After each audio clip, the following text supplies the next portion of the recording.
Em poucas palavras. Um olhar sobre o mundo, a vida e a sociedade, à luz da Palavra de Deus, com Augustus Nicodemos.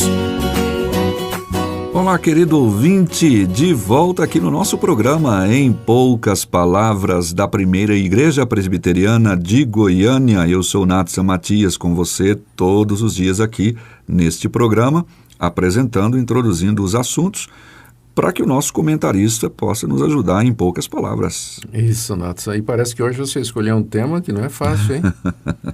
O pessoal fala bastante, a gente fica atento, não é? Os assuntos que estão por aí à luz da Bíblia. Vamos lá, tentar ver. Mas vai tirar de letra.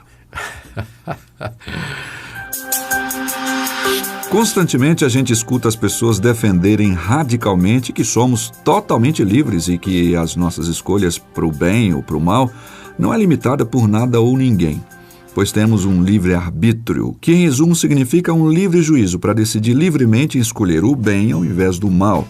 Ele para e pensa, bem, eu de mim mesmo, por conta do meu livre-arbítrio, gosto de Deus. Portanto, eu vou, por meio da minha livre capacidade de julgar, escolher o caminho de Deus. Estou totalmente livre para ser bom. Esse é o tema de hoje. Pastor, nós vamos ser tentados a usar mais tempo do que temos, mas como é que a Bíblia enxerga o tema do livre-arbítrio tão desejado pelo ser humano? Para começar, não tem nem na Bíblia esse termo, né? Quando a gente fala de livre-arbítrio, você até já explicou direitinho, a gente está se referindo à capacidade que o homem supostamente teria de discernir, escolher e praticar tanto o bem como o mal, livre de qualquer influência externa ou interna. Isso. Não é? Mas não é essa a perspectiva que a Bíblia nos dá a respeito do ser humano. O que a Bíblia nos diz é que o homem ele está num estado de queda, ele é uma criatura decaída do seu estado original em que foi criado, e que esse estado de queda ou pecado que entrou na sua vida afetou completamente as suas faculdades. Então, tudo o que o homem foi afetado pelo pecado. A sua vontade, sua capacidade de conhecer, as suas emoções, a sua consciência, os seus desejos, a sua força de vontade, tudo isso foi afetado negativamente pelo pecado, de maneira que é impossível para o homem fazer qualquer coisa, tomar qualquer atitude, sem que por detrás não esteja a sua natureza pecaminosa agindo e interferindo.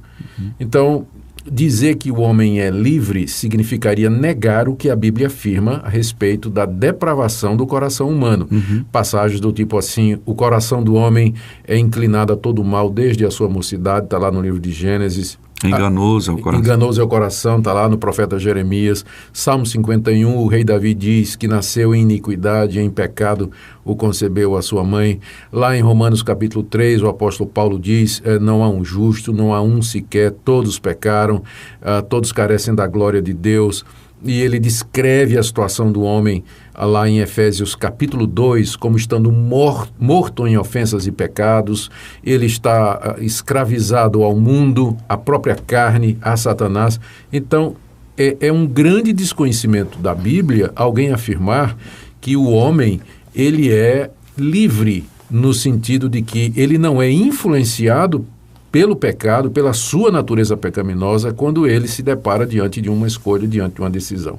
Então, livre-arbítrio, a rigor, só quem teve foi Adão, lá no paraíso, quando Deus o criou.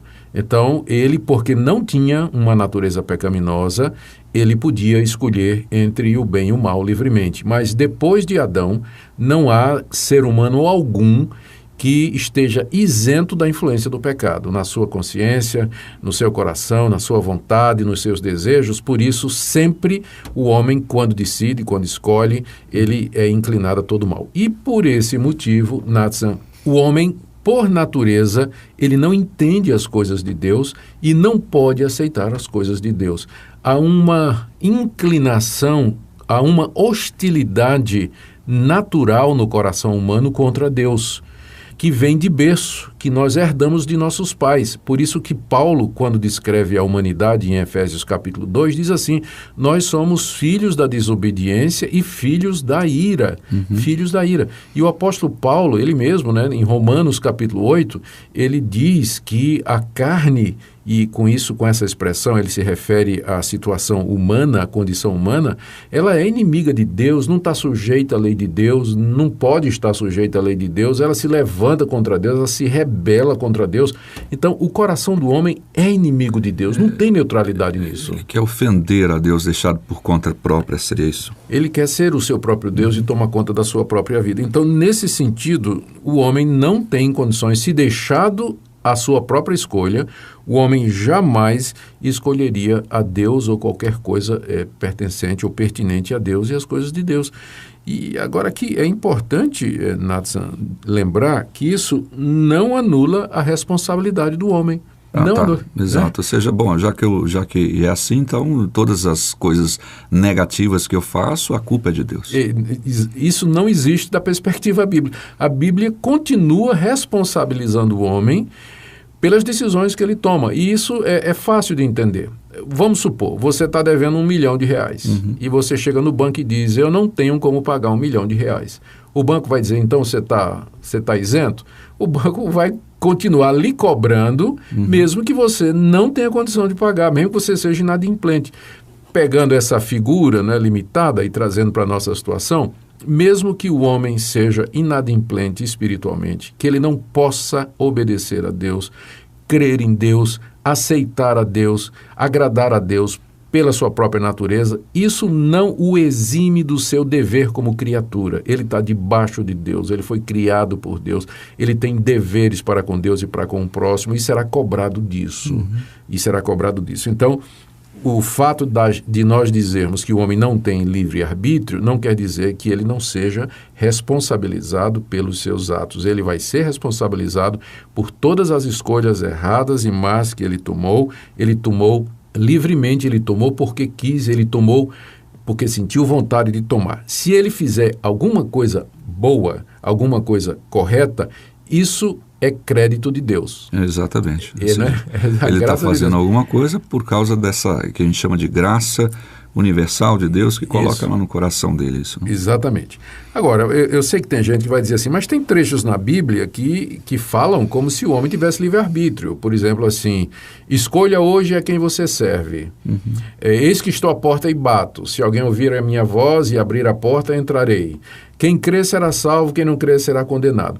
Ora, essas passagens bíblicas que se dirigem ao ser humano, colocando diante dele a escolha, fazem parte daquilo que eu falei. O homem continua sendo responsável e Deus continua em bona fide, de boa fé, chamando o homem para se arrepender, para praticar o que é correto e para crer no seu Filho Jesus Cristo. Que está nas mãos dele a resolução dessa questão. Né? O fato de que ele não nas mãos de Deus. Nas mãos de Deus. O fato de que o homem não consegue fazer o certo não o exime da responsabilidade. E a Bíblia continua convidando, chamando, apelando e dizendo para o homem que se ele tomar a decisão errada, de fato ele estará condenado. A verdade, Nathan, que há na Bíblia uma relação misteriosa entre essa graça de Deus, essa soberania de Deus e a responsabilidade humana. O homem é responsável pelos seus atos, e se ele for condenado ao inferno, ele vai por conta própria.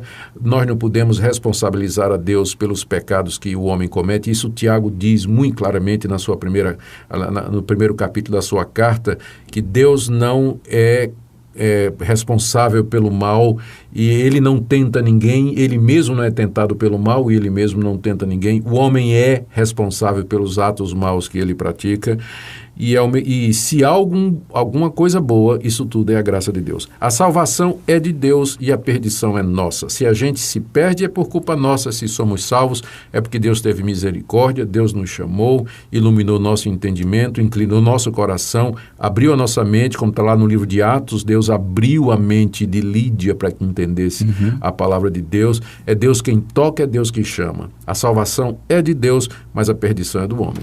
Eu vejo isso como uma espécie de carro desalinhado. Não sei se o senhor concorda com isso. Fique à vontade, né? Ou seja, um carro desalinhado, se você soltar o volante, ele tem a tendência de ir para aquele lado onde está desequilibrado, né? Eu me lembro de um carro que eu tinha que era assim mesmo.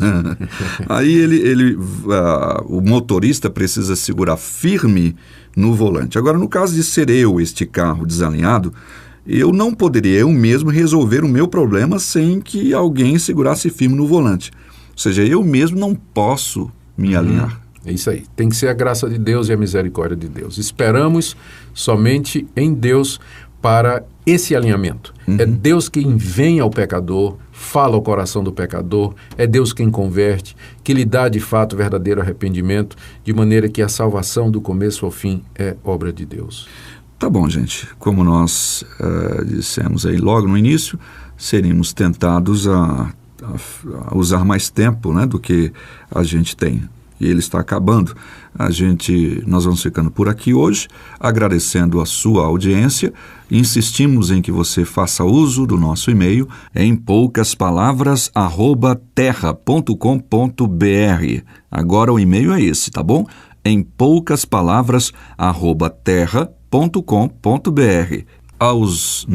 Àqueles que nos acompanham através dos podcasts ou através dos instrumentos facilitados pela internet, a Rádio IPB ou a Rádio do Seminário Presbiteriano, como sempre digo, basta colocar lá no Google Rádio IPB ou Rádio SPBC que você vai encontrar. Além dos o Facebook da igreja e também o site, você encontra os programas para assisti-los novamente. Pastor Augusto. Muito obrigado pela sua audiência, querido ouvinte, e até o próximo programa, se Deus quiser. Ó Deus, pra te adorar em espírito e em verdade, preciso conhecer-te e saber quem tu és, andar nos teus caminhos, viver vida de amor. Tudo buscar teu reino, dedicando a ti o meu louvor.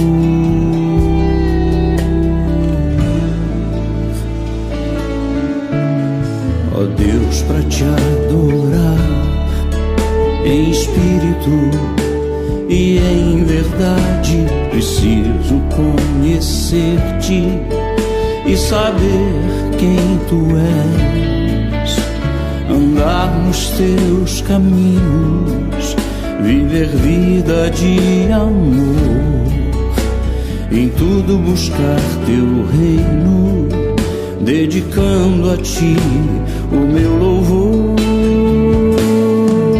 Não se vive em momentos uma vida de adoração, muito mais que sentimentos.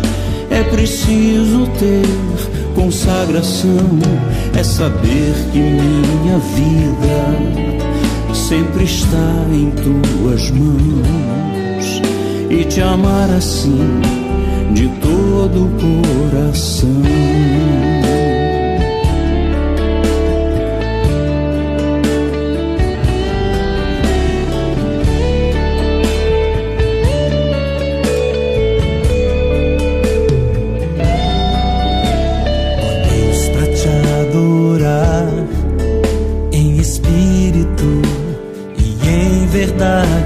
Preciso conhecer-te e saber quem tu és. Se você deseja saber mais sobre esse e outros assuntos à luz da Palavra de Deus, domingo às 9 da manhã ou às 7 da noite, será um prazer conhecê-lo pessoalmente. Primeira Igreja Presbiteriana de Goiânia, Rua 68, esquina com 71 Centro. Fone 3213-3320 www.pipg.org. Em poucas palavras, um olhar sobre o mundo, a vida e a sociedade, à luz da Palavra de Deus. Apresentação Nadson Matias. Comentário Augustus Nicodemos. Um programa da Primeira Igreja Presbiteriana de Goiânia, Rua 68.